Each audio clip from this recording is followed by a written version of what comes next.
Bonjour, Michel. Bonjour, Marielle. C'est une belle journée blanche. Oui, une journée qui a commencé par l'appel ce matin. Et c'est pas l'appel de l'au-delà, là. C'est vraiment l'appel ce matin. L'appel, la première journée de pelle de Michel. Ouais. Ce qui m'impressionne un peu, c'est que la terre n'est pas gelée. La neige reste au sol. Puis écoute, je peux te le dire, il y en a quand même tombé une bonne quantité. Oui, mais ça va disparaître cet après-midi parce que ça va se transformer en pluie. Oui, ça c'est moins drôle. Ouais. Quand tu vas avoir de la neige, puis quand tu es rendu au 22 novembre, pourquoi pas que cette neige-là reste, puis ça va juste être bon pour notre économie. Ne te besoin pas, on va t'en donner d'autres. Ah! J'en doute pas. Michel, il y a des gens qui sont en mobilisation depuis hier. On parle des grévistes du Centre de service scolaire de la Côte-du-Sud, entre autres. Donc, la grève se poursuit aujourd'hui et demain. Oui, et ça faisait longtemps que je n'avais pas vu autant de monde massé devant l'école Cazot, entre autres, là, parce que ces gens-là sont partis, on a vu les images, ces gens-là sont partis et se sont rendus devant le Centre de service scolaire pour manifester leur mécontentement face à des négociations avec le gouvernement. Le président du syndicat de l'enseignement de la Côte-du-Sud, Pascal Côté, nous parle d'une partie des revendications, parce qu'il y en a plusieurs, mais entre autres, voici ce que Pascal nous mentionnait ce matin. Pour le personnel enseignant, c'est la composition de la classe et la tâche qui font qu'on a des gens qui partent avant d'avoir pris leur retraite, avant d'être éligibles à leur retraite, démissionnent, ils s'en vont en maladie parce qu'ils n'en peuvent plus. L'autre élément aussi qui est à voir là-dedans, c'est toute la question de l'attraction et de la rétention du personnel. Rétention dans le sens que les gens partent, comme je vous le disais il y a quelques secondes, mais aussi l'attraction. Il n'y a plus de jeunes qui s'inscrivent dans les facultés d'éducation. Donc, il n'y a pas de relève ou pratiquement pas. Et ça, bien, pour nous, c'est un enjeu qui est majeur. Et c'est, comme je vous disais, composition de la classe et tâches qui sont les deux éléments principaux. Et la partie patronale ne veut tout simplement pas en discuter. Point final. Et lors de l'entrevue, M. Côté m'ajoutait aussi que, oui, il sent le support des gens, il sent le support des parents qui sont avec les enseignants. Donc, c'est positif pour eux. Ça lui fait du bien de savoir qu'ils sont appuyés. Ouais. Et il y a quand même un gros pourcentage, justement, des gens qui appuient les revendications des enseignants et de tous les corps de métier, dans le fond, du Centre de service scolaire de la Côte-du-Sud, entre autres. On devrait voir beaucoup de bonhommes de neige sur les terrains aujourd'hui parce que les enfants n'ont pas d'école encore aujourd'hui et demain. Du côté de Lillet, Michel, on annonce l'ouverture du fonds de soutien aux caravanes créatives. Je continue à dire que la MRC de Lillet est très proactive et elle a annoncé lundi, le 20 novembre, l'ouverture du fonds de soutien aux caravanes créatives. Cette initiative s'inscrit dans le cadre de signature innovation. Il s'agit d'une aide financière d'une valeur totale estimée à 100 000 $ quand même.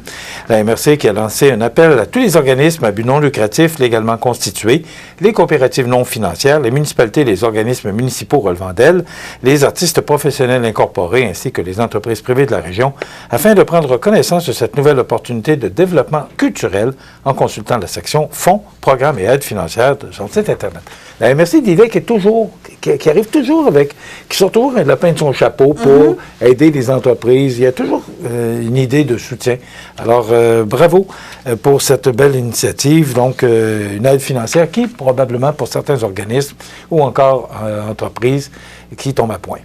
Oui, les entreprises culturelles sont vraiment mises de l'avant dans la MRC de Lillet et c'est un projet vraiment amusant. Imagine, Michel, de voir un paquet de caravanes, de roulottes, toutes décorées, où on propose des services culturels justement un peu partout dans la MRC, puis ça se promène, puis on va voir du monde. Moi, je trouve ça vraiment agréable à penser. J'ai hâte de voir se réaliser ces projets-là.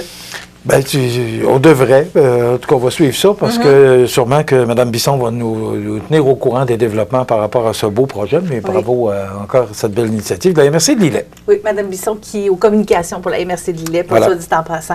Il y a eu un premier salon santé mieux-être à Montmagny la fin de semaine dernière et il y a quand même pas mal de monde qui se sont déplacés. Oui, puis écoute, on n'a pas entendu parler. En tout cas, moi, j'en ai pas entendu parler. C'est Mme Karine Perron, qui est responsable du Centre communautaire Espace citoyen, qui m'a mentionné qu'il qu'il y avait un salon en fin de semaine. C'est organisé par Lisanne Tanguay et Mélanie Nadeau. La première édition du salon Santé et mieux-être se tenait samedi, tu l'as mentionné. Ce rendez-vous était attendu par les amateurs d'activités qui améliorent la santé mentale, des thérapies alternatives, des différentes sortes de remèdes pour soulager le stress quotidien. Donc, il y avait des conférenciers, il y avait 46 exposants quand même. Et ça démontre la grandeur de la salle, là. 46 exposants, c'est quand même... et ça prenait vraiment toute la salle communautaire. Mais je rappelle que cette salle, c'est merveilleux. Si on ne l'avait pas, il aurait fallu l'inventer. Puis plus de 250 c'est ça qui a été fait. Ils ne l'avaient pas, ils l'ont inventé. Et voilà. Ouais, on sait tout ce que ça a créé comme remous. Ça a été compliqué à inventer, mais elle est là. Celle-là, entre autres, ça a été très compliqué à inventer, mais je pense que tout le monde apprécie maintenant cette salle.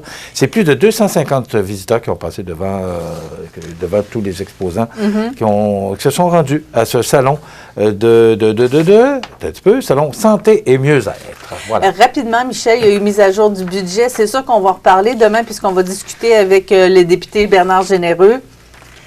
Oui, écoute, c'est par rapport au budget de mars dernier, Mme Freeland, qui est la ministre des Finances, ajoute 59 milliards de dépenses additionnelles pour les 5 exercices allant jusqu'en 2027-2028.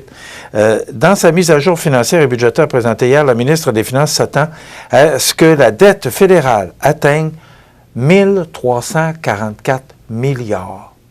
Écoute, ça commence à être de l'argent. C'est 31,3 milliards de plus que sa prévision de mars dernier. Alors, le gouvernement Trudeau qui continue à nous endetter. Moi, j'ai pas je commente, j'ai pas, moi, que ce soit rouge, vert, jaune, là. Ce matin, c'est qu'on se ramasse avec une dette de 1300, on va se ramasser avec une dette de 1344 milliards et ce sont nos successeurs qui vont être pris pour payer. Tu sais, un jour, c'est comme une carte de crédit. Tu l'utilises, tu achètes, tu n'as pas d'argent sur toi, tu l'achètes, tu te sers de ta carte de crédit. Mais le compte va rentrer et 30 jours plus tard, il faut que tu payes. C'est comme ça. Alors, à un moment donné, la dette, il va falloir la rembourser. Je me demande bien comment. Bien, merci beaucoup, Michel, de nous en toujours avoir un parlé plaisir, ce matin. On se revoit demain. On se revoit demain, absolument. Demain, tu vas pouvoir parler avec Bernard Généreux, député de Montmagny, Lillec, Kamouraska, Rivière-du-Loup, qui est en vacances et qui va parler avec nous autres. On va parler de ça, c'est certain. J'ai hâte de l'entendre là-dessus. C'est sûr qu'il va en parler. Ça, c'est certain. Ça va certainement être coloré aussi. Oui.